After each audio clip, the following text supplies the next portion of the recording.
నమస్కారం 6 టీవీకి స్వాగతం. నేను సహన. ఇక వార్తల వివరాలు చూసుకున్నట్లయితే ద్విచక్ర వాహనాల దొంగలను పట్టుకుని పోలీసులు రిమాండ్‌కి తరలించారు.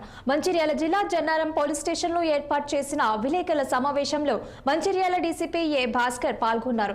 ఈ సందర్భంగా డీసీపీ మాట్లాడుతూ తెలంగాణలోని హైదరాబాద్, నిజామాబాద్, ఆర్మూర్తో పాటు జన్నారంలో ద్విచక్ర వాహనాలను దొంగతనం చేస్తూ వాటిని వేరే వ్యక్తులకు అమ్ముతూ జలాల్సులు అలవాటు పడిన 5 వ్యక్తులతో 4 వ్యక్తులను రిమాండ్‌కి తరలించగా ఒకరు పరారీలో ఉన్నారని తెలిపారు.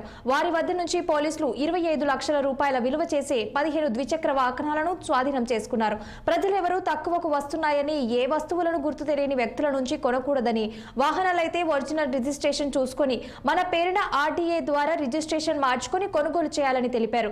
దొంగిలించిన సొత్తును కొనుక్కుందుకు శిక్ష అనుభవించాల్సి ఉంటుందని ప్రజలు జాగ్రత్తగా ఉండాలని అన్నారు. Jannaram SI and Luxettipet CI వారి సిబ్బంది వెహికల్ చెకింగ్ చేస్తూ ఉండగా 2 యువకులు వెహికల్ ప్రాపర్ నెంబర్ ప్లేట్ లేకుండా అండ్ డాక్యుమెంట్ లేకుండా రావడం జరిగింది. వాళ్ళని పట్టుకొని విచారించగా ఆ 2 కూడా పల్సర్ బైక్లు దొంగతనం చేసినారని ఒప్పుకున్నారు. వారి యొక్క సమాచారం మేరకు ఇంకా 13 బండ్లని, మొత్తము 15 బండ్లు విలువ 25 లక్షల రూపాయల విలువైన బండ్లని ఈరోజు రికవర్ చేయడం జరిగింది.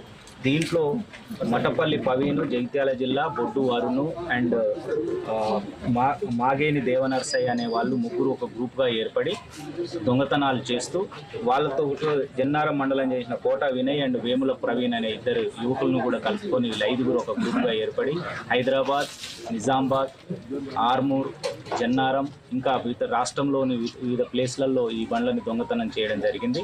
కలమడుగు బ్రిడ్జి దగ్గర